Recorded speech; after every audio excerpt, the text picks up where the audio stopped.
ইন্নাল্লাহ তাআলা ইযা হাব্বা আবদান দাআহু জিবরাইল। কেন আপনাকে বলছি বিপদের মধ্যে পড়ে গেলে আল্লাহর কাছে চাইবেন। শেষ রজনীতে আল্লাহ পাক রব্বুল আলামিন পৃথিবীর আসমানে নেমে এসে আপনাকে ডেকে ডেকে বলেন, তোমার কি প্রয়োজন আমার কাছে চাও, তোমার ব্যবসা বাণিজ্যের দরকার আমার কাছে চাও। আমার বোনেরা, আপনাদেরকে লক্ষ্য করে বলছি, আপনার অনেক প্রয়োজন। আপনার প্রয়োজন পূরণ করার জন্য আপনি কবিরাজ বাড়ি যান, ঝাড়ফুঁক দেওয়ার জন্য বিভিন্ন ব্যক্তির কাছে যান, বিভিন্ন ফকিরের বাড়িতে যান। কোনো ফকিরের বাড়িতে যাওয়ার দরকার নাই, কোনো কিছুতে যাওয়ার দরকার নাই। স্বাভাবিক চিকিৎসা আপনি আপনার জন্য বিভিন্নভাবে নেবেন, কিন্তু আপনার সমস্ত প্রয়োজনগুলো আল্লাহর কাছে বলেন। আপনাকে যদি কোনো ডাক্তার বলে সুস্থ হওয়ার জন্য প্রতিদিন ফজরের নামাজের পরে আধা ঘন্টা আপনি হাঁটবেন, 1 মাস হাঁটলে আপনি সুস্থ হয়ে যাবেন। আপনার ভালো লাগুক মন্দ লাগুক, আপনি সকালবেলা হাঁটা কিন্তু বন্ধ করবেন না। আমার আল্লাহ বলেছেন, তোমার এইরকম ভাবে পৃথিবীর যত প্রয়োজন আছে, এই প্রয়োজনগুলো তুমি আমার কাছে চাও। 1 নাম্বার হলো আদ-দুআ ফি জাওফিল লাইল। তুমি তোমার প্রয়োজনের কথাগুলো শেষ রজনীতে আমার কাছে বলো। গুনাহের কথা আমার কাছে বলো, তোমার রিজিকের কথা, অভাবের কথা আমার কাছে বলো। তোমার সন্তান বিদেশে আছে, কার্যক্রম কাজকর্ম পায় না, এটার সমস্যার কথাটা তুমি আমার কাছে বলো। ও বোনেরা, তোমার গর্ভে সন্তান আসে না, সেই জন্য তুমি আমার কাছে বলো। তোমার সন্তান ভালোভাবে চলে না, সেই জন্য তুমি আমার কাছে বলো। তোমার স্বামী তোমার প্রতি আকৃষ্ট নাই, সেই কথাটা তুমি আমার কাছে বলো। আমার কাছে তুমি যদি একে একে 2 দিন 3 দিন 4 দিন 5 দিন যদি তুমি আমার কাছে বলতে পারো, আল্লাহ রব্বুল আলামিন তাকায় তাকায় দেখেন বান্দা কতখানি সবর করে আল্লাহর কাছে যায়। একজন ভিক্ষুক সে রাস্তার মধ্যে দাঁড়ায় থাকে, আধা ঘন্টার মধ্যে কেউ তাকে একটা টাকা না করি পয়সাও দেয় না।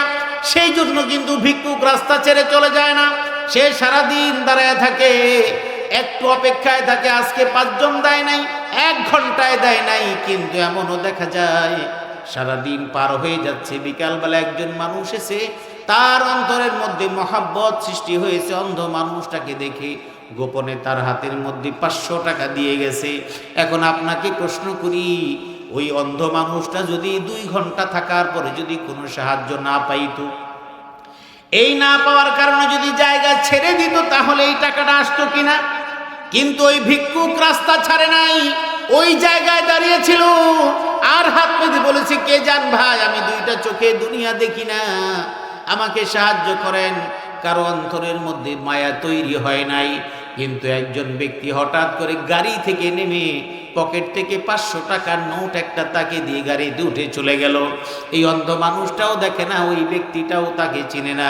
আমার প্রশ্ন হলো, ওই মানুষটার অন্তরের মধ্যে দয়া সৃষ্টি করে দিলেন কে? তার মানে আপনার কোনো প্রয়োজন পূরণ হওয়ার জন্য সর্বপ্রথম চাইতে হবে কার কাছে? 2 নম্বরে আল্লাহর নবী সাহাবীর প্রশ্নে বললেন, ওয়াদ-দুআউ ফি কুল্লি সালাতিন মাকতুবাহ। প্রত্যেক ফরজ নামাজের পরে তুমি যদি আল্লাহর কাছে দোয়া করো, তাহলে আল্লাহ তোমার দোয়াটা কবুল করবেন। আমরা সালাম ফেরানোর পর সঙ্গে সঙ্গে ইমাম সাহেবের সঙ্গে আমরা হাত তুলি, কিন্তু আপনি যদি হাত তোলেন সেটা আপনার বিষয়, যদি না তোলেন, আল্লাহর নবী সালাম ফিরানোর পরে তাসবিহ পড়তেন।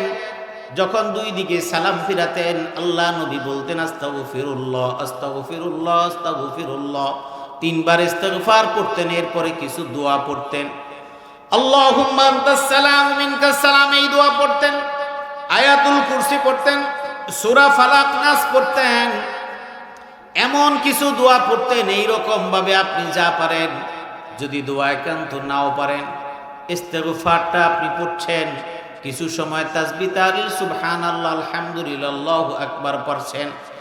আল্লাহ নবী বলছেন 33 34 বার, যেটা আপনারা জানেন, সুবহানাল্লাহ 33 বার, আলহামদুলিল্লাহ 33 বার, আল্লাহু আকবার 34 বার, এই তাসবিহটাও আপনি পড়তে পারেন। আল্লাহ নবী বলেছেন, গফিরাত খাতায়াহু ওয়া ইন কানাত মিসলা জাবাদিল বাহর। ওই মানুষটা সমুদ্রের ফেনা পরিমাণ গুনাহ নিয়ে যদি হাজির হয়, এই তাসবিহাতের আমলের কারণে ওই গুনাহগুলো আমি আল্লাহ মাফ করে দিই। তার মানে আপনি তাসবিহাত পাঠ করার পরে এরপর আপনি আল্লাহর কাছে চান, গোপনে নির্জনে প্রয়োজনটা বলেন, বলা লাগবে না। অন্তর ভিতরে যা আছে আত্মা তুলে আল্লাহর কাছে শুধুমাত্র চোখের পানি ফেলে দিচ্ছেন। আল্লাহ পাক রব্বুল আলামিন ইব্রাহিম আলাইহিস সালামের কথাটা কোরআনে উল্লেখ করে দিয়েছেন, যেখানে ইব্রাহিম আলাইহিস সালাম বলেছিলেন, রব্বানা ইন্নাকা তা'লামু মা নুখফি ওয়া মা নু'লিন, আমি যা প্রকাশ করি তাও তুমি জানো, আমি যা প্রকাশ করি না গোপন রাখি তাও তুমি জানো। তার মানে আপনি হাত তুললেন, কোনো কিছুই বললেন না, আপনার মনের ভিতরে সব কথাগুলো শুধু আল্লাহর দিকে স্মরণ করে আপনি শুধু বলছেন। আমার আল্লাহ বলছেন, আপনি যখন দোয়াগুলো করবেন, উদুল্লাহ ওয়া আনতুম মুকিনুনা বিল ইজাবা, আপনি দোয়া করার সময় যদি মনে করেন আমার দোয়া তো আল্লাহ কবুল করবে না, আমি অনেক গুনাহগার, আমার আল্লাহ বলছেন তুমি এই চিন্তা করো না, লা তাকনাতু মির রাহমাতিল্লাহ, আমার রহমত থেকে তুমি কখনো নিরাশ হও না। হাদিসে কুদসিতে আল্লাহ পাক রব্বুল আলামিন বলছেন, আল্লাহর নবীর জবানিতে, একজন মুমিন, একজন বান্দা কিংবা বান্দি যখন গুনাহ করে, এরপরে যখন আল্লাহর কাছে হাত তুলে নীরবে বলে, ওগো আল্লাহ, আযনাবতু যানবি, আমি অনেক গুনাহ করেছি, ফাগফিরলি ওয়া হুয়া ইয়ালামু আন্নাহু রাব্বুল আলামিন, আর বান্দা বান্দি যখন নীরবে নিভৃতে আল্লাহ পাক রব্বুল আলামিনের কাছে হাত তুলে বলে, আল্লাহ গো, আমি গুনাহ করেছি, গুনাহে জর্জরিত হয়ে গেছি, আমার গুনাহগুলো তুমি মাফ করে দাও। ওয়া হুয়া ইয়ালামু আন্নাহু রাব্বুল আলামিন, ওই বান্দা আল্লাহকে রব বলে স্বীকার করে নিয়েছে, তুমি তো সব জাহানের মালিক। আল্লাহ পাক রব্বুল আলামিন বলছেন, বান্দা যখন এইভাবে আল্লাহর কাছে যখন গুনাহ মাফ চায়, আল্লাহর কাছে যখন তার প্রয়োজন পূরণ করার জন্য চায়, আমার আল্লাহ রব্বুল আলামিন তার জীবনের গুনাহগুলো মাফ করে দেন। আল্লাহ নবী সাহাবায়ে কেরামের সামনে যখন জান্নাতের আলোচনা করতেন, জাহান্নামের আলোচনা করতেন, সাহাবায়ে কেরাম মনোযোগ সহকারে শুনতেন। যখন জান্নাতের আলোচনা করতেন, তখন সাহাবীরা মনে করতেন আমি হয়তো জান্নাতি হওয়ার আশা রাখতে পারি। কিন্তু পরক্ষণেই যখন আমার নবী যখন জাহান্নামের আলোচনা করতেন, ওই সাহাবীদের মধ্যে ভয় আতঙ্ক ঢুকে যেত, না জানি আমি জান্নাত না পেয়ে জাহান্নামের অধিবাসী হয়ে যাই। হযরত ওমর রাদিয়াল্লাহু তাআলা আনহু আল্লাহ নবীর দরবারে এমন কথা শুনে, যখন তিনি জাহান্নামের বর্ণনা শুনে যখন নজরে কাঁদতেন, তাকে প্রশ্ন করা হলো, ও আমিরুল মুমিনিন, ও ওমর, আপনাকে আমরা প্রশ্ন করছি। আল্লাহ নবীর দরবারে আল্লাহ নবীর কাছে তারা শুনতেন, যেহেতু আমরা তাকে আমিরুল মুমিনিন হিসেবে জেনেছি সেই জন্য বলছি। তাকে প্রশ্ন করা হতো, হে ওমর, আপনি কেন কাঁদেন? কারণ আপনার ব্যাপারে আল্লাহর নবী তো জান্নাতের সুসংবাদ দিয়েছেন, তারপরেও আপনি কেন কাঁদেন? ওমর রাদিয়াল্লাহু তাআলা আনহু বলতেন, যেই আল্লাহ আমার জন্য জান্নাতের গ্যারান্টি দিয়েছেন, নাম উল্লেখ করেছেন, ওই আল্লাহ আমার জান্নাতের নাম কেটেও দিতে পারেন। তার মানে হলো, যখন আল্লাহর নবীর কাছে আল্লাহর নবীর দরবারে যখন সাহাবীরা জান্নাতের কথা শুনতেন, নিজেদেরকে মনে করতেন আমি জান্নাতি হওয়ার সম্ভাবনা আছে। আবার জাহান্নামীদের বর্ণনা, জাহান্নামের বর্ণনা শোনার পরে নিজেরা আবার চিন্তা করতেন, না জানি আবার জাহান্নামী হয়ে যাই। আল্লাহর নবীর আগেও কোনো গুনাহ নাই, পিছনে কোনো গুনাহ নাই, শেষ নবী, আখেরি নবী, সমস্ত নবীদের সরদার, রাহমাতুল লিল আলামিন, শুধু মানুষের নবী নন, শুধু মানুষের জন্য রহমত নন, সারা দুনিয়ার প্রাণীদের জন্য শুধুমাত্র রহমত নন, বরং পৃথিবীর মধ্যে গাছপালা, তরুলতা, প্রাণীকুল, মানুষ সহ যত কিছু আছে, এই বিশ্বজাহানে যা কিছু আছে সব কিছুর জন্য রহমত করে আমার নবীকে পাঠাইছেন কি? ওয়ামা আরসালনাকা ইল্লা রাহমাতাল লিল আলামিন। আল্লাহ বলছেন, আপনাকে আমি সারা জাহানের জন্য রহমত স্বরূপ পাঠিয়েছি। যে কারণে একজন মানুষের উপর জুলুম করবে নবী নিষেধ করে দিয়েছেন। এখন মানুষের উপরে জুলুম করে এটা তো বুঝলাম মানুষ, কিন্তু নবী প্রাণীদের প্রতি রহম করার ব্যাপারেও নির্দেশনা দিয়েছেন। যেমন আমরা রাস্তাঘাটে চলতে গিয়ে দেখি যেই অঞ্চলে মহিষের গাড়ি আছে, যেই অঞ্চলে ঘোড়ার গাড়ি আছে, আপনাদের এই অঞ্চলে গরু কিংবা ঘোড়ার গাড়ি নেই, কিন্তু উত্তরবঙ্গে বিভিন্ন জায়গায় মহিষের গাড়ি আছে। আবার একটা ঘোড়ার উপর নির্ভর করে একটা গাড়ি চালায় যায়। তো মহিষের গাড়ির উপরে এত বোঝা নেয়, কখনো কখনো মহিষ দুইটা চলতে পারে না, তখন যে গাড়ি চালায় মহিষের গায়ে পিটান দেয়, ওই সুতার মতো একটা আছে, দৌড় দেয়। আমরা এখন ফেসবুক, ইউটিউব সহ বিভিন্ন মাধ্যম আমাদের কাছে থাকার কারণে অনেক কিছু না চাইলেও চোখের সামনে চলে আসে। দেখা যায় ঘোড়াটা উঠতেছে, ঢালু জায়গা, উঠতে পারতেছে না, শক্তিতে কুলাচ্ছে না, এক পর্যায়ে হাত পা ভেঙে বসেই পড়ল। এইরকম ভাবে একটা বাহনের উপরে চড়ছেন, রাসূলুল্লাহ সাল্লাল্লাহু আলাইহি ওয়াসাল্লাম দেখলেন গাধার উপরে অনেকগুলো মাল দিয়েছে। বললেন, শোনো, তোমরা যখন এই বাহনের উপরে চলবে, ফারকাবুহা সালিহাতান, এই বাহনের উপরে যে তোমরা আরোহণ করবা এটাও খুব ইনসাফের সাথে তোমরা আরোহণ করবা। কেন? এই গাধা বলো, গরু বলো, ঘোড়া বলো, সব কিছুরই একটা অধিকার এবং একটা সামর্থ্য আছে, আছে না নাই? আছে। রাসূলুল্লাহ সাল্লাল্লাহু আলাইহি সাল্লাম বললেন, ইরহামু মান ফিল আরদ ইয়ারহামুকুম মান ফিস সামা।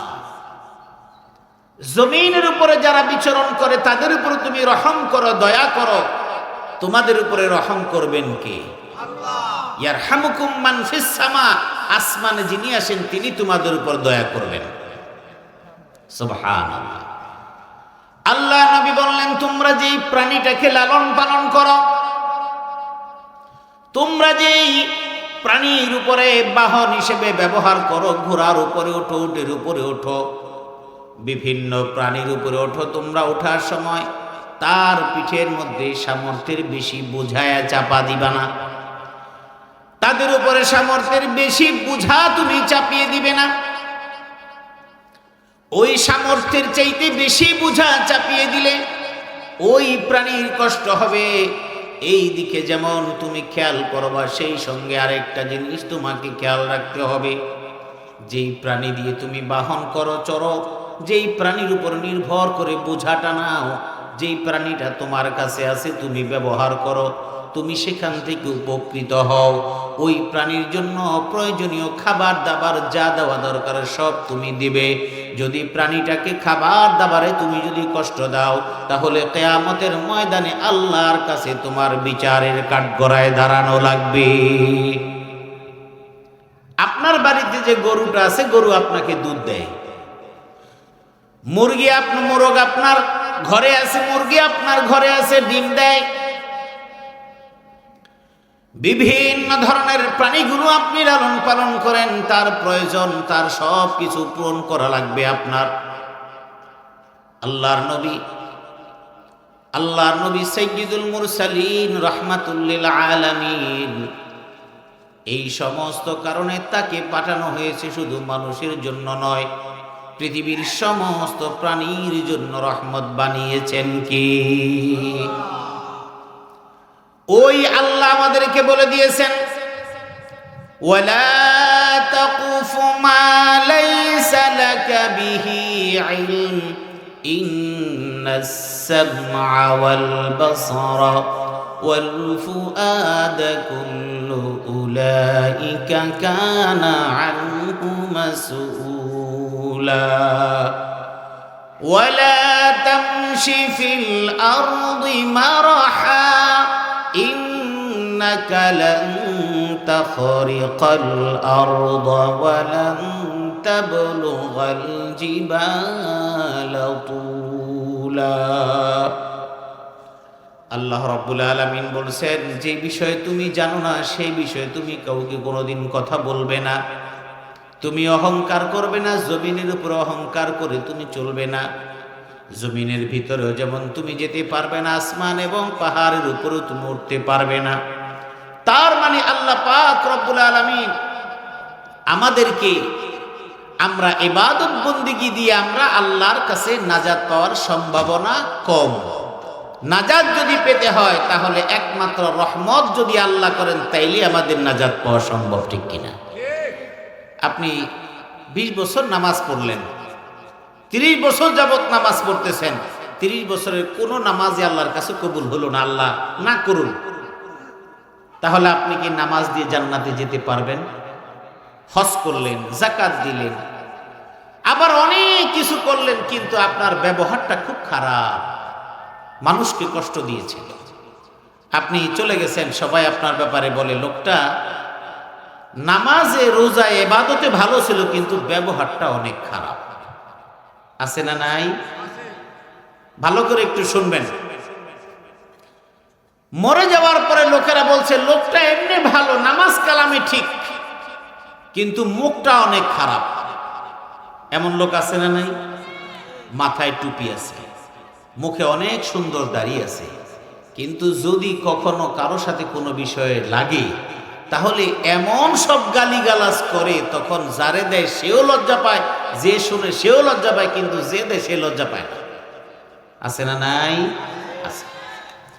আপনি ইবাদতে অনেক ভালো, কিন্তু আপনি লেনদেনে অনেক খারাপ।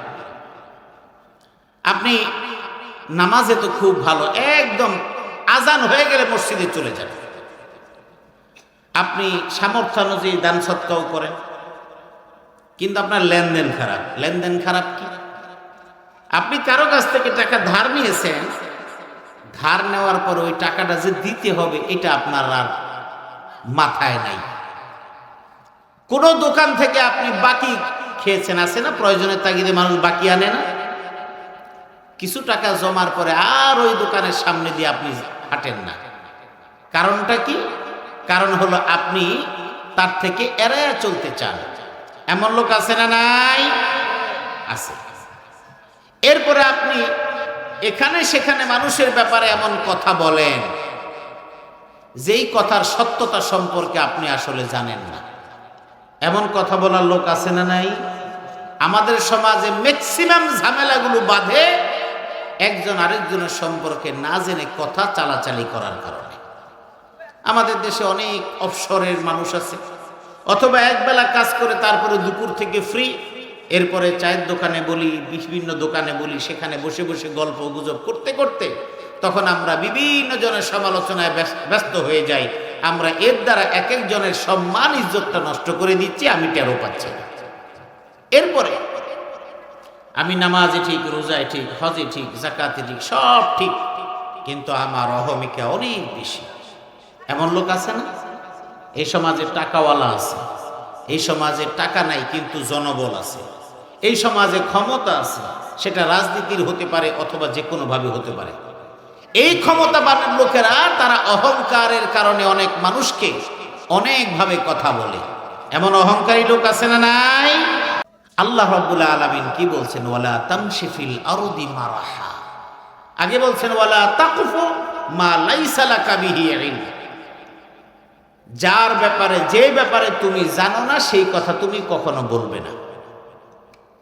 আপনি যখন বিভিন্ন জায়গায় কথা বলেন তখন আপনি বলেন আমি শুনছি হাদিস এমন আছে, আসলে আপনি হাদিস সম্পর্কে জানেন না। এমন কথা অনেকে বলে না? হুজুররা এটা বলে আসলে এরকম নাই হাদিসে, আমিও তো শুনছি, আমিও তো জানি এইরকম আছে।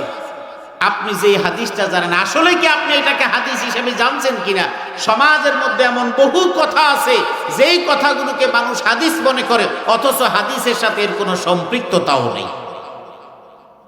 আমাদের সমাজ এমন অনেক কুসংস্কার আছে যেগুলো মানুষ হাদিস মনে করে, যেগুলো কোরআন মনে করে। এইরকম অনেক কুসংস্কার আমাদের সমাজের মধ্যে আছে, যেগুলো এখন যদি ঘর থেকে একজন বের হয়, ঘর থেকে বের হওয়ার সময় ওই ঘরের বেরোয়ার সময় দরজা, আগে তো টিনের ঘর ছিল বেশি, ওটার সাথে হঠাৎ করে বাড়ি খায় না? বাড়ি খেলে বলে একটু বসে যাও, তোমার বিপদ আসতে পারে। এটা একটা কুসংস্কার। তারপরে সন্ধ্যার সময় পানি এমন করে ফেলা যাবে না, অমন করে ফেলা যাবে না, এগুলি সব কুসংস্কার। বিয়ের সময় এটা করা যাবে না, এই মাসে বিয়ে করা যাবে না, ওই মাসে বিয়ে করা যাবে না, এগুলি কুসংস্কার। আমাকে যেমন দুদিন আগে একজনে জানতে চেয়েছে যে হুজুর ঘর করেছে, এখন আমাকে বলতেছে পৌষ মাসে নাকি ঘরে উঠা যায় না। আপনাদের অঞ্চলে এই ব্যাপারে কোনো কথা আছে নাকি? আছে? ও আচ্ছা, তাইলে কথাটা তাইলে ঠিক। বলে যে পৌষ মাসে ঘরে ওঠা যায় না, তাইলে কোন মাসে উঠবো ভাই? আসলে এগুলির কোনো দিন নাই। আমরা ছোটবেলায় দেখেছি ঘর যখন করেছে, ওই ঘরের যে খুঁটিটা আছে, খুঁটিটার মাথায় একটা লাল গামছা বাঁধছে, তারপরে একটা মাটির ঘট বাঁধছে। আচ্ছা, ঘরের মধ্যে আপনি গামছা এবং খুঁটি বাঁধতেন, যেই ঘরে টিনের ঘর বানায় না, খুঁটি নাই, বিল্ডিং বানায়, সেখানে তো কোনো গামছা আমি টানাইতে দেখলাম না। তাইলে আপনি আমাকে বলেন, তাহলে নিয়মটা কি চলে গেছে? আপনি টিনের ঘর বানাইলে যদি ওই খাম্বার সাথে যদি একটা লাল গামছা বাঁধা লাগে আর একটা লাল একটা ঘট বাঁধা লাগে, তাহলে আপনার বিল্ডিং উঠাইলেও তো বাঁধা লাগা দরকার ছিল। তো বিল্ডিং এ লাগে না, টিনের ঘরে লাগে, এগুলি আসলে কুসংস্কার।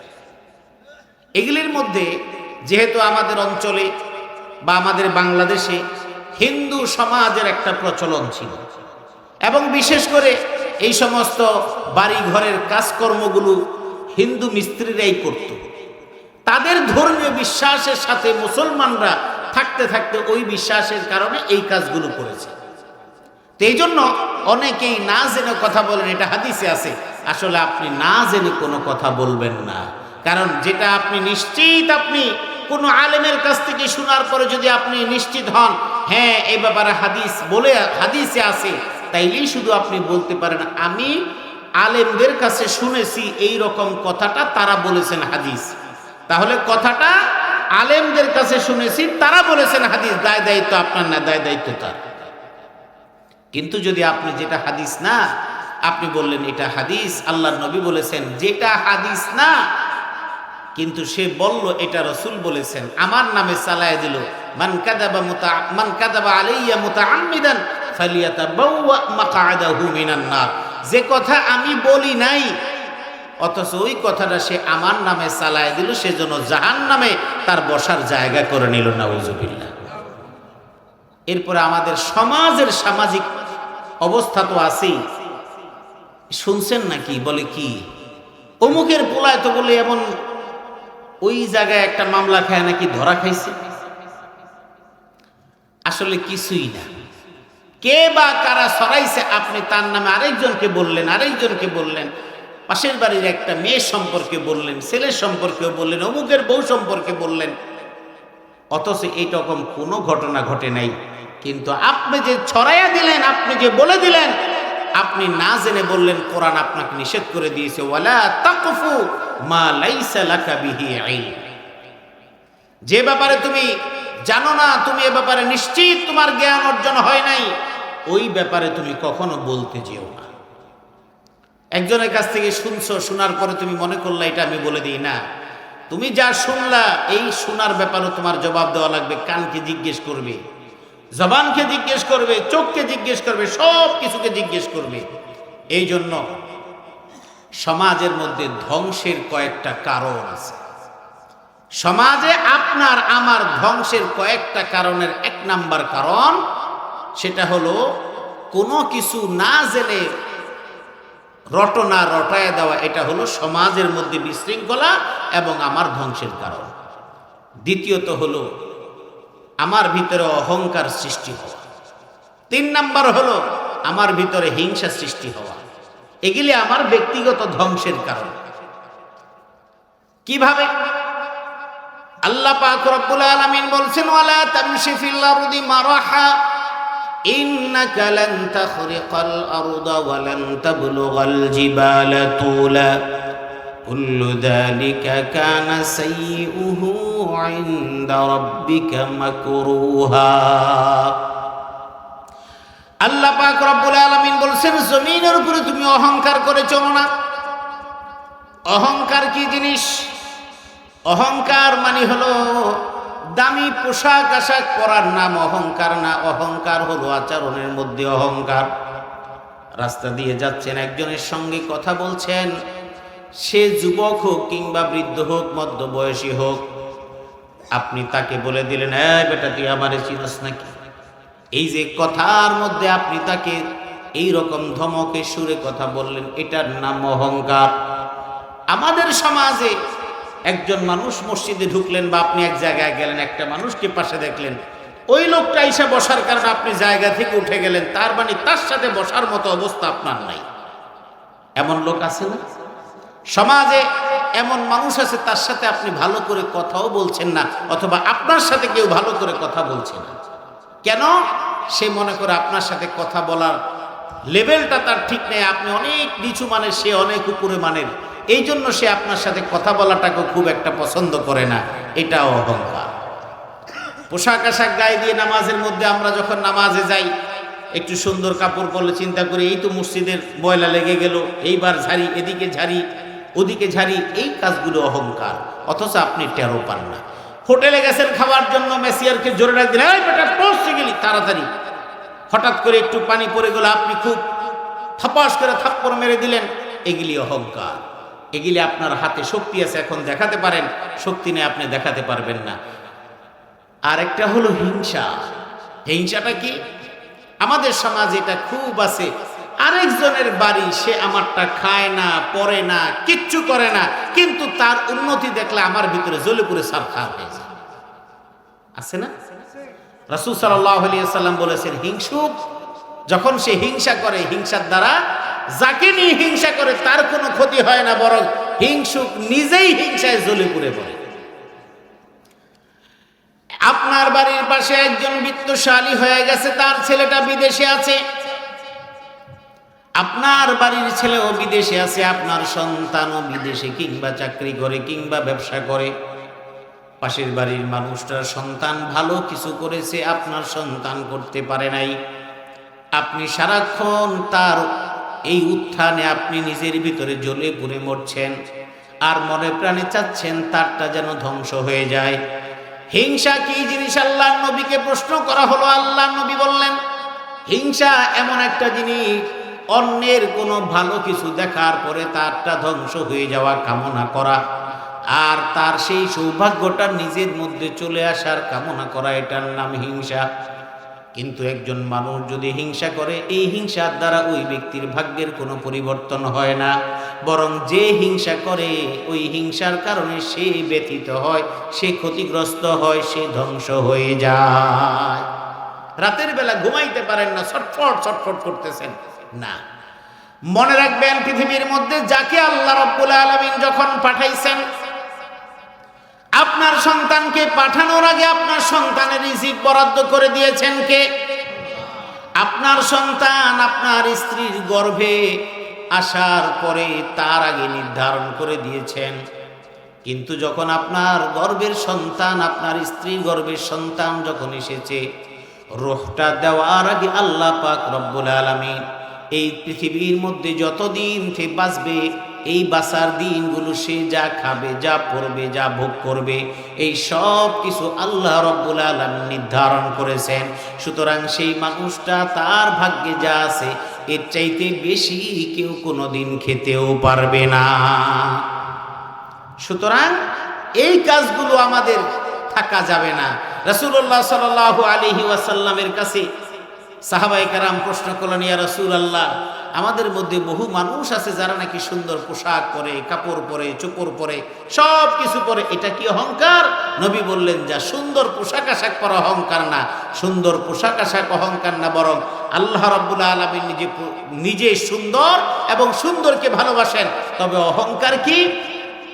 আল কিবরু বাতারুল হক ওয়া গামাতুন নাস, সত্যটা জানার পরেও গ্রহণ না করা এবং মানুষকে তুচ্ছ তাচ্ছিল্য করা। আমরা মসজিদে যাই, নামাজে যাই, আপনাকে একজন বলল, মুরব্বী আপনি যে নামাজটা পড়েছেন, নামাজটা এইভাবে না, আপনার এইভাবে অহংকার না। আপনি বলবেন, ও বাবা ঠিক আছে, তাইলে আমি এটা চেষ্টা করব।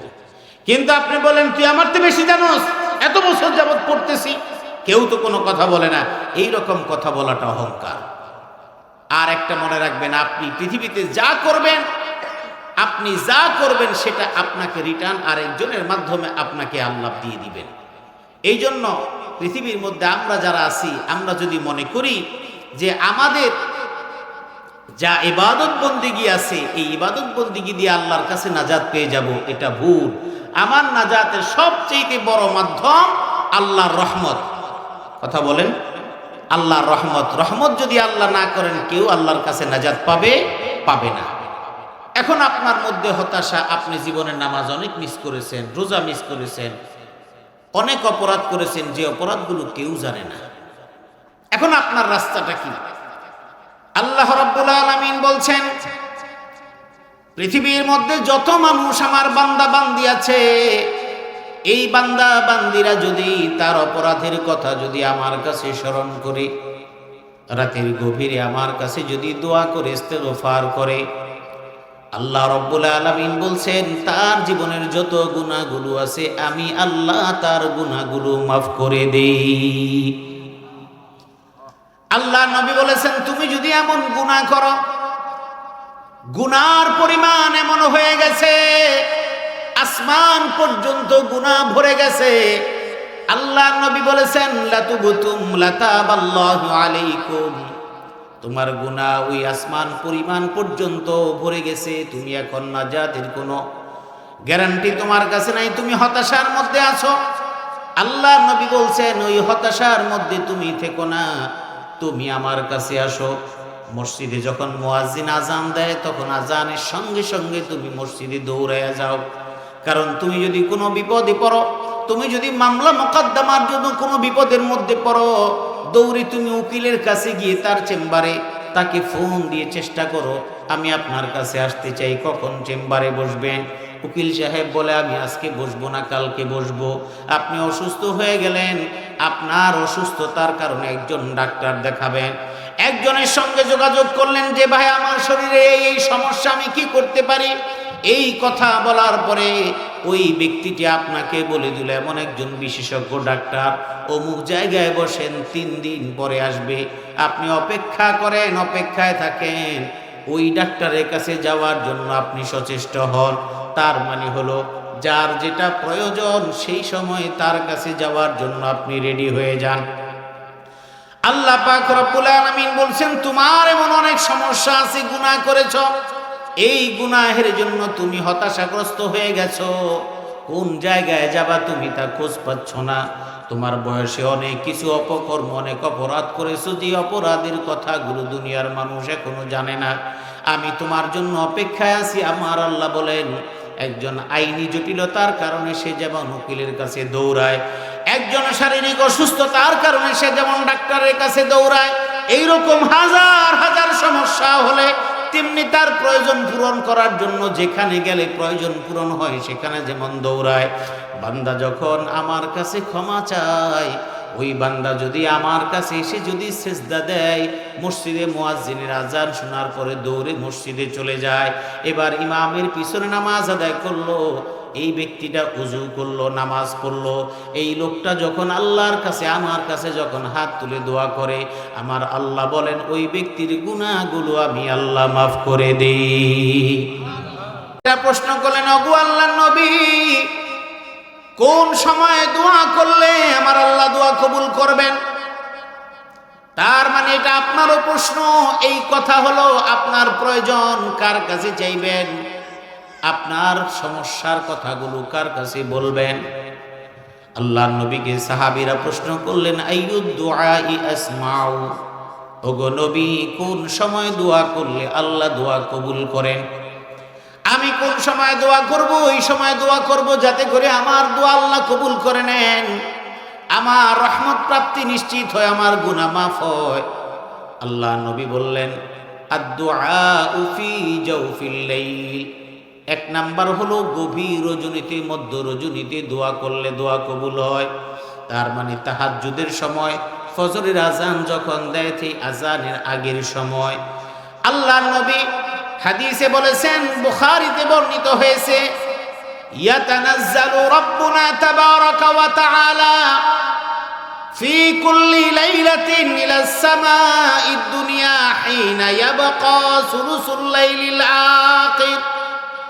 আল্লাহ নবী বলছেন প্রত্যেক শেষ রজনীতে রাতের 1/3 সময় যখন বাকি থাকে, ফজরের আজান এখনো হয় নাই, ফজরের আজানের আগের সময় আল্লাহ পাক রব্বুল আলামিন দুনিয়ার আসমানে নেমে এসে ডাক দিতে থাকেন, কে আছো এমন যেই ব্যক্তির অভাব অনটন আছে, ব্যবসা বাণিজ্য চাকরি বাকরি প্রয়োজন, আমার কাছে তুমি চাও, আমি আল্লাহ তোমার প্রয়োজন পূরণ করে দিব।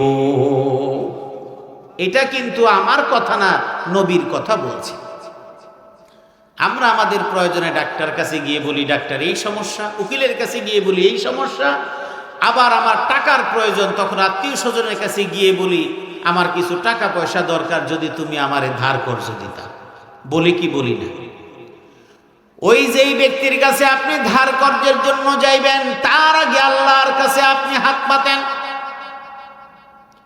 কারণ ওই ব্যক্তির কাছে ধার কর্জ চাইবেন, সে আপনাকে দিবে কি দেবে না তার কোনো গ্যারান্টি নাই।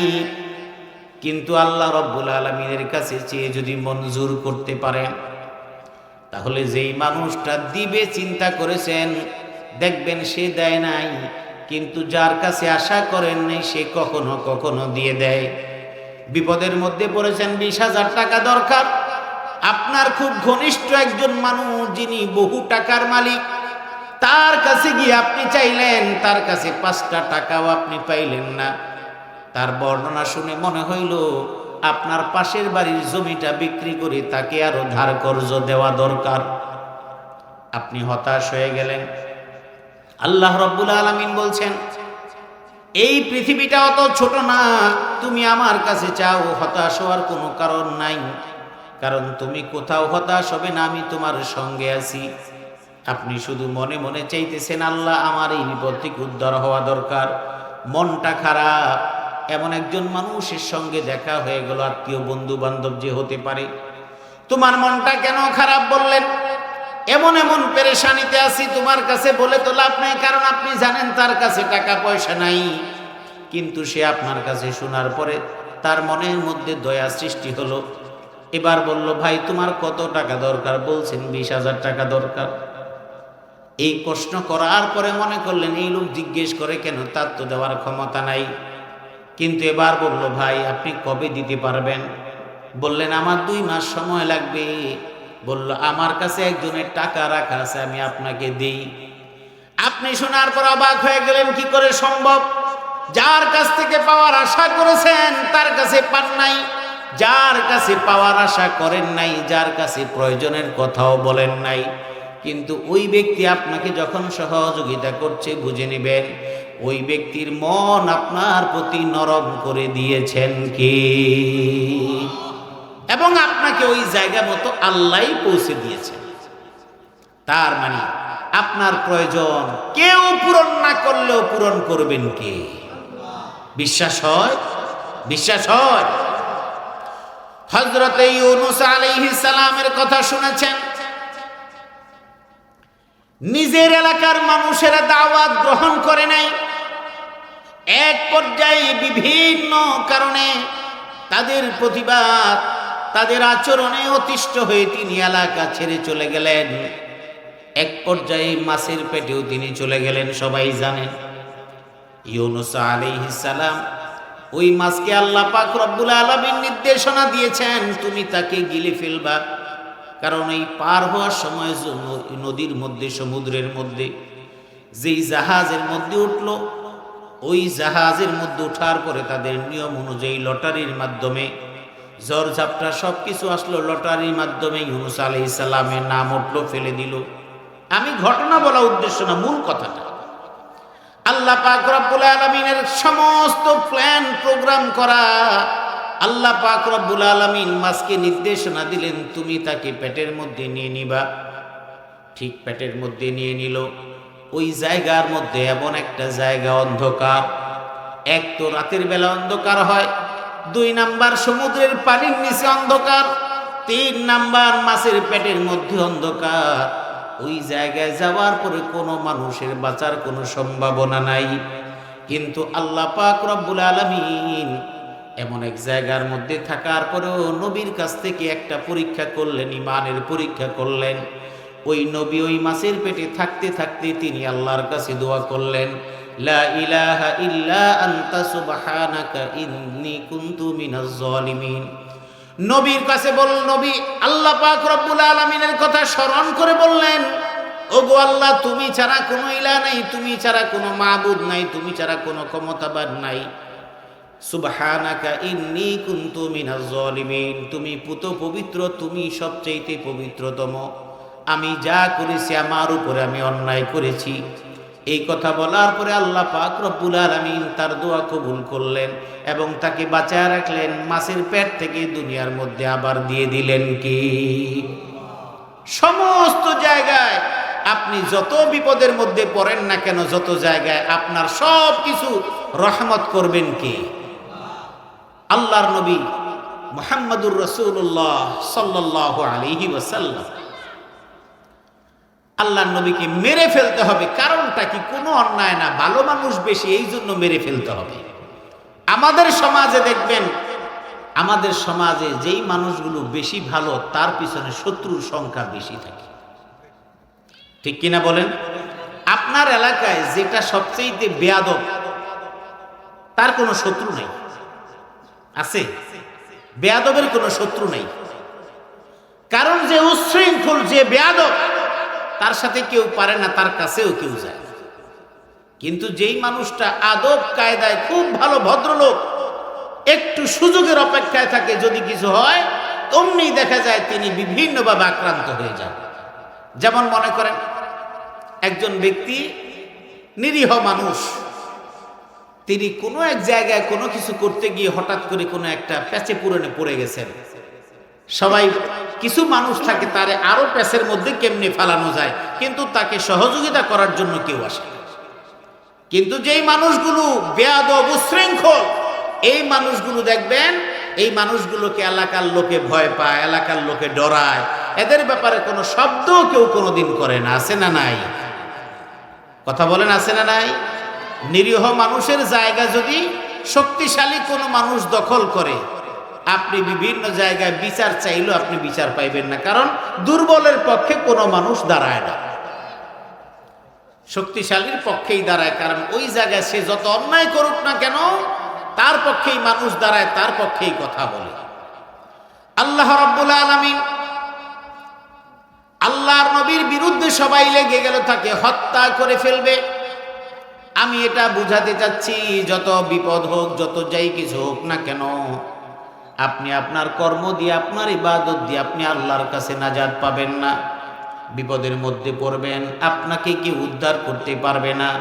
আপনি মুসিবতের মধ্যে পড়বেন, পেরেশানির মধ্যে পড়বেন, আপনাকে কেউ সহযোগিতা করবে না, যতক্ষণ পর্যন্ত না আল্লাহ রাব্বুল আলামিন আপনার প্রতি দয়া দেখাবেন, ততক্ষণ পর্যন্ত কোনো মানুষ আপনার প্রতি সাহায্যে এগিয়ে আসবে না। আল্লাহ মানুষের অন্তরের মধ্যে ভালোবাসা সৃষ্টি করে দিলেই কেবল আপনার সহযোগিতায় তারা চলে আসবে। আল্লাহ নবী বলেছেন, একজন মানুষ সে যখন আল্লাহর কাছে প্রিয় পাত্র হয়ে যায়, ইন্নাল্লাহা তাআলা ইযা হাব্বা আবদান দাআহু জিবরাইল। কেন আপনাকে বলছি, বিপদের মধ্যে পড়ে গেলে আল্লাহর কাছে চাইবেন। শেষ রজনীতে আল্লাহ পাক রব্বুল আলামিন পৃথিবীর আসমানে নেমে এসে আপনাকে ডেকে ডেকে বলেন, তোমার কি প্রয়োজন আমার কাছে চাও, তোমার ব্যবসা বাণিজ্যের দরকার আমার কাছে চাও। আমার বোনেরা, আপনাদেরকে লক্ষ্য করে বলছি, আপনার অনেক প্রয়োজন, আপনার প্রয়োজন পূরণ করার জন্য আপনি কবিরাজ বাড়ি যান, ঝাড়ফুঁক দেওয়ার জন্য বিভিন্ন ব্যক্তির কাছে যান, বিভিন্ন ফকিরের বাড়িতে যান। কোনো ফকিরের বাড়িতে যাওয়ার দরকার নাই, কোনো কিছুতে যাওয়ার দরকার নাই। স্বাভাবিক চিকিৎসা আপনি আপনার জন্য বিভিন্নভাবে নেবেন, কিন্তু আপনার সমস্ত প্রয়োজনগুলো আল্লাহর কাছে বলেন। আপনাকে যদি কোনো ডাক্তার বলে সুস্থ হওয়ার জন্য প্রতিদিন ফজরের নামাজের পরে আধা ঘন্টা আপনি হাঁটবেন, 1 মাস হাঁটলে আপনি সুস্থ হয়ে যাবেন। আপনার ভালো লাগুক মন্দ লাগুক, আপনি সকালবেলা হাঁটা কিন্তু বন্ধ করবেন না। আমার আল্লাহ বলেছেন, তোমার এইরকম ভাবে পৃথিবীর যত প্রয়োজন আছে, এই প্রয়োজনগুলো তুমি আমার কাছে চাও। 1 নাম্বার হলো আদ-দুআ ফি জাওফিল লাইল। তুমি তোমার প্রয়োজনের কথাগুলো শেষ রজনীতে আমার কাছে বলো, গুনাহের কথা আমার কাছে বলো, তোমার রিজিকের কথা, অভাবের কথা আমার কাছে বলো। তোমার সন্তান বিদেশে আছে, কার্যক্রম কাজকর্ম পায় না, এটার সমস্যার কথাটা তুমি আমার কাছে বলো। ও বোনেরা, তোমার গর্ভে সন্তান আসে না, সেই জন্য তুমি আমার কাছে বলো। তোমার সন্তান ভালোভাবে চলে না, সেই জন্য তুমি আমার কাছে বলো। তোমার স্বামী তোমার প্রতি আকৃষ্ট নাই, সেই কথাটা তুমি আমার কাছে বলো।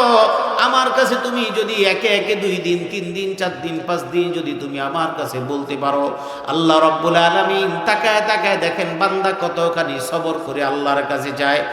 একজন ভিক্ষুক সে রাস্তার মধ্যে দাঁড়ায় থাকে, আধা ঘন্টার মধ্যে কেউ তাকে একটা টাকা না করি পয়সাও দেয় না। সেই জন্য কিন্তু ভিক্ষুক রাস্তা ছেড়ে চলে যায় না, সে সারাদিন দাঁড়ায় থাকে, একটু অপেক্ষায় থাকে। আজকে 5 জন দেয় নাই, 1 ঘন্টায় দেয় নাই, কিন্তু এমনও দেখা যায় সারাদিন পার হয়ে যাচ্ছে, বিকালবেলা একজন মানুষ এসে তার অন্তরের মধ্যে মহাব্বত সৃষ্টি হয়েছে, অন্ধ মানুষটাকে দেখে গোপনে তার হাতের মধ্যে 500 টাকা দিয়ে গেছে। এখন আপনাকে প্রশ্ন করি, ওই অন্ধ মানুষটা যদি 2 ঘন্টা থাকার পরে যদি কোনো সাহায্য না পাইতো, এই না পাওয়ার কারণে যদি জায়গা ছেড়ে দিত, তাহলে এই টাকাটা আসতো কিনা? কিন্তু ওই ভিক্ষুক রাস্তা ছাড়ে নাই, ওই জায়গায় দাঁড়িয়ে ছিল আর হাত পেতে বলেছে, কে জান ভাই, আমি 2টা চোখে দুনিয়া দেখি না, আমাকে সাহায্য করেন। কারো অন্তরের মধ্যে মায়া তৈরি হয় নাই। কিন্তু একজন ব্যক্তি হঠাৎ করে গাড়ি থেকে নেমে পকেট থেকে 500 টাকার নোট একটা তাকে দিয়ে গাড়িতে উঠে চলে গেল। এই অন্ধ মানুষটাও দেখে না, ওই ব্যক্তিটাও তাকে চিনে না। আমার প্রশ্ন হলো, ওই মানুষটার অন্তরের মধ্যে দয়া সৃষ্টি করে দিলেন কি? তার মানে আপনার কোনো প্রয়োজন পূরণ হওয়ার জন্য সর্বপ্রথম চাইতে হবে কার কাছে? 2 নম্বরে আল্লাহর নবী সাহাবীর প্রশ্নে বললেন, ওয়াদুআউ ফি কুল্লি সালাতিন মাকতুবা, প্রত্যেক ফরজ নামাজের পরে তুমি যদি আল্লাহর কাছে দোয়া করো, তাহলে আল্লাহ তোমার দোয়াটা কবুল করবেন। আমরা সালাম ফেরানোর পর সঙ্গে সঙ্গে ইমাম সাহেবের সঙ্গে আমরা হাত তুলি, কিন্তু আপনি যদি হাত তোলেন সেটা আপনার বিষয়, যদি না তোলেন, আল্লাহর নবী সালাম ফিরানোর পরে তাসবিহ পড়তেন। যখন 2 দিকে সালাম ফিরাতেন, আল্লাহ নবী বলতেন আস্তাগফিরুল্লাহ আস্তাগফিরুল্লাহ আস্তাগফিরুল্লাহ, 3 বার ইস্তিগফার পড়তেন। এরপরে কিছু দোয়া পড়তেন, আল্লাহুম্মা আনতাস সালাম মিনকাস সালাম, এই দোয়া পড়তেন।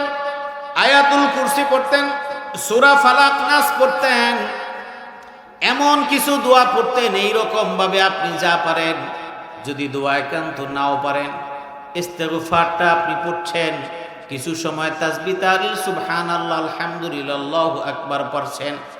আল্লাহ নবী বলছেন 33 34 বার, যেটা আপনারা জানেন, সুবহানাল্লাহ 33 বার, আলহামদুলিল্লাহ 33 বার, আল্লাহু আকবার 34 বার, এই তাসবিহটাও আপনি পড়তে পারেন। আল্লাহ নবী বলেছেন, গফিরাত খাতায়াহু ওয়া ইন কানাত মিসলা জাবাদিল বাহর, ওই মানুষটা সমুদ্রের ফেনা পরিমাণ গুনাহ নিয়েও যদি হাজির হয়, এই তাসবিহাতের আমলের কারণে ওই গুনাহগুলো আমি আল্লাহ মাফ করে দিই। তার মানে আপনি তাসবিহাত পাঠ করার পরে এরপর আপনি আল্লাহর কাছে চান, গোপনে নির্জনে নিভৃতে আল্লাহর কাছে আপনার প্রয়োজনটা বলেন। বলা লাগবে না, অন্তর ভিতরে যা আছে আত্মা তুলে আল্লাহর কাছে শুধুমাত্র চোখের পানি ফেলে দিচ্ছেন। আল্লাহ পাক রব্বুল আলামিন ইব্রাহিম আলাইহিস সালামের কথাটা কোরআনে উল্লেখ করে দিয়েছেন, যেখানে ইব্রাহিম আলাইহিস সালাম বলেছিলেন, রব্বানা ইন্নাকা তা'লামু মা নুখফি ওয়া মা নু'লিন, আমি যা প্রকাশ করি তাও তুমি জানো, আমি যা প্রকাশ করি না গোপন রাখি তাও তুমি জানো। তার মানে আপনি হাত তুললেন, কোনো কিছুই বললেন না, আপনার মনের ভিতরে সব কথাগুলো শুধু আল্লাহর দিকে স্মরণ করে আপনি শুধু বলছেন। আমার আল্লাহ বলছেন, আপনি যখন দোয়াগুলো করবেন, উদুল্লাহ ওয়া আনতুম মুকিনুনা বিল ইজাবা, আপনি দোয়া করার সময় যদি মনে করেন আমার দোয়া তো আল্লাহ কবুল করবে না, আমি অনেক গুনাহগার, আমার আল্লাহ বলছেন তুমি এই চিন্তা করো না, লা তাকনাতু মির রাহমাতিল্লাহ, আমার রহমত থেকে তুমি কখনো নিরাশ হও না। হাদিসে কুদসিতে আল্লাহ পাক রব্বুল আলামিন বলছেন আল্লাহর নবীর জবানিতে, একজন মুমিন, একজন বান্দা কিংবা বান্দি যখন গুনাহ করে, এরপরে যখন আল্লাহর কাছে হাত তুলে নীরবে বলে, ওগো আল্লাহ আযনাবতু যানবি, আমি অনেক গুনাহ করেছি, ফাগফিরলি ওয়া হুয়া ইয়ালামু আন্নাহু রাব্বুল আলামিন, আর বান্দা বান্দি যখন নীরবে নিভৃতে আল্লাহ পাক রব্বুল আলামিনের কাছে হাত তুলে বলে, আল্লাহ গো, আমি গুনাহ করেছি, গুনাহে জর্জরিত হয়ে গেছি, আমার গুনাহগুলো তুমি মাফ করে দাও। ওয়া হুয়া ইয়ালামু আন্নাহু রাব্বুল আলামিন, ওই বান্দা আল্লাহকে রব বলে স্বীকার করে নিয়েছে, তুমি তো সব জাহানের মালিক। আল্লাহ পাক রব্বুল আলামিন বলছেন, বান্দা যখন এইভাবে আল্লাহর কাছে যখন গুনাহ মাফ চায়, আল্লাহর কাছে যখন তার প্রয়োজন পূরণ করার জন্য চায়, আমার আল্লাহ রব্বুল আলামিন তার জীবনের গুনাহগুলো মাফ করে দেয়। কিন্তু আমরা চাই না যে আমি চাইলে কি আল্লাহ দিব, আমি চাইলে তো দিব না। শয়তান আমাকে বুঝায়, আরে তুমি তো অনেক নাফরমান, তুমি তো অনেক গুনাহ করেছো, তোমার গুনাহ তোমারটা তো দিবে না, তুমি বরং অমুকের কাছে যাও, অমুকের কাছে গিয়ে বলো যে আমার এটা দরকার। আপনাকে সুকৌশলে একটা শিরিকের মধ্যে নিয়ে যাচ্ছে, আপনি টেরও পাচ্ছেন। আপনার ওষুধ আপনি ডাক্তারের কাছে আপনি গিয়ে না বলবেন, আপনার প্রয়োজনের কথা ডাক্তারের কাছে আপনি বলেন না আরেকজনে বলেন। আপনাকে এই ডাক্তার জিজ্ঞেস করে কি কি সমস্যা বলেন। অনেক ডাক্তাররা আছে, হ্যাঁ, যদি আপনি এমন অবস্থায় হন যে আপনি আপনার বর্ণনা ঠিক মতো দিতে পারবেন না, তাহলে ডাক্তার আপনার সাথে যিনি যান তাকে জিজ্ঞেস করেন। কিন্তু সচেতন ডাক্তার আপনি যদি আপনাকে জিজ্ঞেস করে, আপনি যদি রুগী হওয়ার পর আপনার সাথের জন বলতে থাকে, বহু ডাক্তার আছে বলে আপনি চুপ করেন, আমি কি আপনাকে জিজ্ঞেস করি, আপনি বলেন কি সমস্যা। আপনার সমস্যার কথাটা আপনি ডাক্তারের কাছে বলার পরে, কারণ আপনি যেটা অনুভব করেন আপনার চাইতে বেশি কেউ অনুভব করে না। এটা যখন আপনি ডাক্তারকে বলেন, ডাক্তার আপনার বর্ণনা শুনে আপনার সুস্বাস্থ্যের জন্য একটা প্রেসক্রিপশন করে দেন, ঠিক কিনা? ঠিক পৃথিবীর সব বিষয়টা আপনি আপনারটা বুঝলেন, কিন্তু ইবাদতের ক্ষেত্রে আসার পরে বলেন, আমি তো আসলে কি কমু, ওই পীর সাহেবের কাছে, অমুক ব্যক্তির কাছে, অমুক হুজুরের কাছে দোয়া চাইবেন। দোয়া চাওয়া দোষের না, কিন্তু আপনার সমস্ত দায় দায়িত্ব তাকে দিয়ে দিচ্ছেন, আপনি আল্লাহর কাছে কিছুই বলছেন না। আল্লাহ চাচ্ছেন আপনি আল্লাহর কাছে বেশি বলবেন, আপনি আল্লাহর কাছে নমনীয় হবেন, নিজেকে তুচ্ছ তাচ্ছিল্য করে ছোট করে দিবেন, আল্লাহকে বড় করে আল্লাহর কাছে বলবেন, আল্লাহ আমার তো কিচ্ছু নাই, আর তুমি ছাড়া আমার কেউ নাই, আমাকে তুমি এটা দাও, আমার প্রয়োজনটা পূরণ করে দাও। আল্লাহ বলেন, তোমার চাইতে দেরি হবে, আমার দিতে দেরি হবে। তার মানে হলো ওয়া রাহমাতি ওয়াসিআত কুল্লা শাই, আমার রহমত কোথায় নাই, আমার রহমত সব জায়গায় আছে। আল্লাহর নবীর হিজরতের ঘটনার মধ্যে একটা বিষয় আপনারা শুনেছেন বিভিন্ন জায়গায়, আমি আগেই বলেছি, অনেক কথা আপনি জানেন, তারপরও এই ওয়াজ মাহফিলগুলি বছর একবার হওয়ার পিছনে কারণটা কি? আপনার জানা কথাটাই ওলামায়ে কেরাম একটু নাড়াচাড়া দিয়ে আপনার স্মরণটাকে বৃদ্ধি করে দেয়। নামাজের কথা কি আপনারা জানেন না? জানেন, কম বেশি তো সবাই জানেন। এটা বুঝেন নামাজ পড়লে সওয়াব আছে, এটা বুঝেন নামাজের দ্বারা জান্নাত পাওয়া যাবে, এটাও বুঝেন নামাজ না পড়লে গুনাহ হবে এবং জাহান্নামে যাওয়া লাগবে। কিন্তু এটা জানার পরও আপনার হয় না। কিন্তু ওয়াজ মাহফিল কিংবা মসজিদের ইমাম সাহেব জুমার বয়ানে যখন এই কথাটা আবার বলেন, বারবার বলেন, বলার পরে আপনার একদিন হঠাৎ করে ব্রেনের মধ্যে হিট করলো যে আসলে তো কত আর এরকম ছেড়ে থাকবো না, আজকে থেকে আমি নামাজ আর ছাড়বো না। এমন হয় কি হয় না? কেউ তবলিগের 3 দিনের যায়, কেউ 1 মাসের যায়, কেউ ওই বিভিন্ন যেই পীর সাহেবদের, হকপন্থী পীর সাহেবদের খানকা আছে, ওলামায়ে কেরামের বিভিন্ন মজলিস আছে, সেখানে যায়। প্রথম প্রথম যেতে ভালো লাগে না, যেতে যেতে যেতে এক সময় তার মনটা নরম হয়ে যায়। এবার হুজুরের কথাটা শুনলে তার ভালো লাগে এবং ভালো লাগার পরে পরিবর্তন হয়ে যায়। এমন ঘটনা সমাজের মধ্যে আছে না নাই? তার মানে আপনি যদি এটা বুঝেন, তাহলে আপনাকে এটাও বুঝতে হবে, আল্লাহর কাছে সকালে চাইলেন বিকেলে দিয়ে দিব, বিষয়টা এমন। একজন ভিক্ষুক যখন ভিক্ষা করতে বের হয়, ওই এলাকার মধ্যে ভিক্ষা করে 2 বাড়িতে পায় না, 3 বাড়িতে পায় না, তারপরেও কিন্তু ভিক্ষাটা ছাড়ে না। বিল্ডিং এর 2 তলা 3 তলা বেয়ে 5 তলা পর্যন্ত ওঠে, এক একটা বাসার মধ্যে কলিং বেল টিপ দেয়। এমন ভাবে যখন বিভিন্ন বাসায় নক করে, কোন বাসা থেকে বারবার বলে দেয় যাও মাফ করে দাও, কিন্তু তারপরেও সে শোনে না। ভিক্ষুকের কাজ হলো ভিক্ষা করা, তার উদ্দেশ্য হলো কিছু টাকা পয়সা অর্জন করা। সেই জন্য ভিক্ষুক যখন একটা বিল্ডিং এ ওঠে, বাসার মধ্যে কলিং বেল টিপ দেয়, তারপরে যদি তাকে যেতে বলে তারপরেও সে যায় না, দরজা ধরে দাঁড়ায় থাকে। এক পর্যায়ে দরজা খোলার পরে ভিক্ষুককে দেখে বলে, তুমি যাও, তুমি মাফ করো, অন্য বাসায় দেখো। বাড়িওয়ালা দরজা লাগায় দেয়। ভিক্ষুক কিন্তু দাঁড়ায় রয়েছে। 2 মিনিট পরে আবার আস্তে করে টোকা দেয়। কেউ মনে করা হয়তো নতুন কেউ আসছে, এবার আসার পরে আবার যখন ভিক্ষুককে দেখে, বললাম না যেতে, এমন আছে না নাই? বিভিন্ন জায়গায় দেখবেন ওই বাসে গাড়িতে বিভিন্ন সময় হয় চকলেট নিয়ে ওঠে। কিছু সাহায্য প্রার্থীরা আপনাকে চকলেট দিয়ে দিবে। চকলেট দিতে দিতে আপনি নিবেন না, তারপর আপনার এখানে দিয়ে যায়। এরপরে বলে কি সহযোগিতা করার জন্য, আপনি কিন্তু তাকে দিবেন না। যেহেতু আপনার কাছে দিয়ে গেছে, বাধ্য হয়ে আপনি চকলেটটা রেখে তারে 10টা টাকা দিয়ে দিচ্ছেন। এমন হয় না? ঠিক আল্লাহ রাব্বুল আলামিন দেখতে চান ভিক্ষুক দরজার মধ্যে বারবার নক করে। একবার বাড়ি পুরুষ স্বামী দরজা বন্ধ করে দিল, দ্বিতীয়বার ছেলেটা এসে দরজা খুলে দেখে, আব্বু ওই ভিক্ষুক এখনো যায় নাই, এই দরজা বন্ধ করে দে। বন্ধ করে দেওয়ার পরে কিছু সময় পর আবার কলিং বেলে টিপ দিল। বেগম সাহেব এসে দেখি ভিক্ষুকটা দরজার সামনে, এই তোমার না যেতে না করছি। ও কোনো কথা কয় না, খালাম্মা আমি খুব অভাব আছে, আমাকে সাহায্য করে। তখন বাধ্য হইয়া কি করে, এই ভিক্ষুক তো যায় না, দাও তো দেখো খুচরা কিছু টাকা আছে নাকি। তখন দেখা যায় খুচরা 2 টাকাও পায় না, 5 টাকাও পায় না। তখন 10 টাকার নোটটাই তারে দিয়ে আসে। 10 টাকার নোটটা দিয়ে এবার দরজাটা জোরে লাগায়, যাও এবার যাও, ধমক দিয়ে তাড়ায় দিলেন। কিন্তু আপনি বুঝলেন না ভিক্ষুকের কাছে আপনি হেরে গেলেন, ঠিক কিনা? এটার উদ্দেশ্য কি? ভিক্ষুক জানে আমার মনিব, আমি যার কাছে ভিক্ষা চাইব সে আমাকে ফিরায় দিতে পারে, কিন্তু আমি তার দরজা ছাড়ব না। আল্লাহ রাব্বুল আলামিন সেটাই চান। বনি আদম তার অনেক প্রয়োজন, দুনিয়ার কোনো মানুষ আপনার এত প্রয়োজন পূরণ করতে পারবে না। এই সমস্ত প্রয়োজনগুলো নিয়ে যখন আপনি আল্লাহর দরবারে হাত তুলবেন, তাহাজ্জুদের নামাজ আদায় করবেন, প্রত্যেক ফরজ নামাজের পরে আল্লাহর কাছে প্রতিনিয়ত দোয়া করবেন। দোয়া করে করে আপনি ক্লান্ত হয়ে যাচ্ছেন, কিন্তু দোয়া আপনি ছাড়েন নাই। আমার আল্লাহ বলেন, এমন করে করে যখন দোয়া করতে থাকে, আমার দরজাটা যেই বান্দা বান্দি না ছাড়ে, এক পর্যায়ে যখন দেখি ওই বান্দাটা সবর করে করে আমার কাছে দোয়া করে, আমি ওই বান্দা বান্দিকে ফিরাই না। আমি আল্লাহ তাদের যত কাঙ্ক্ষিত জিনিস সব কিছু আমি আল্লাহ দান করে দিই। এই জন্য ভাইয়েরা, আল্লাহর কাছে বেশি করে আমাদের চাইতে হবে। আমাদের প্রয়োজন পূরণ করার একমাত্র মালিক কে? আমার অভাব অনটন দূর করার একমাত্র মালিক কে? সুতরাং শেষ রাতে যদি ওঠা সম্ভব হয়, 2 রাকাত যদি পড়তে পারেন সেটাও তাহাজ্জুদ।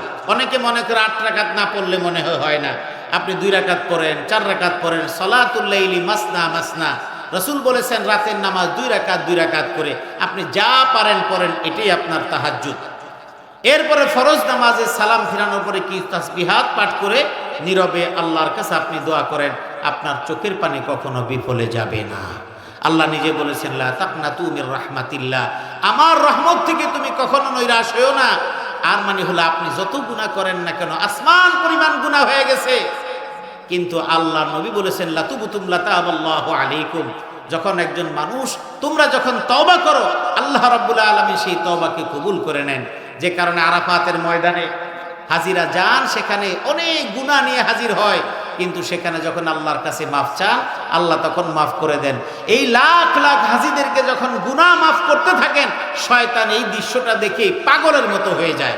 সে অস্থির হয়ে যায় যে আমি এত চেষ্টা করে 60 বছর পর্যন্ত গুনাহ করাইতে করাইতে করাইতে আমি তাকে জাহান্নামের একদম কাছাকাছি নিয়ে আসছি, আর ওই বান্দাটা একবার শুধু আমার কাছে আসছে আর আল্লাহর কাছে গেছে আর চাইছে, আল্লাহ মাফ করে দিলেন। তার মানে হলো তুমি যতই চেষ্টা করো, কোরআনের অন্য আয়াতের মধ্যে আল্লাহ বলেছেন, যেখানে শয়তান বলেছে আমি এমনি ওয়াসওয়াসা দিব সামনে পিছনে ডানে বামে, কিন্তু আল্লাহ বলেছেন তুমি সারা জীবন ওয়াসওয়াসা দিতে দিতে পাপ করাইতে করাইতে, কিন্তু আমার বান্দা যদি তার অপরাধটা বুঝার পরে সে যদি আমার কাছে কায় মনোবাক্যে যদি ক্ষমা চাইতে পারে, আল্লাহ রাব্বুল আলামিন বলছেন ওয়া মান ইয়ামাল সুআন আও ইয়াজলিম নাফসাহু সুম্মা ইয়াস্তাগফিরিল্লাহ ইয়াজিদিল্লাহা গফুরার রাহিমা।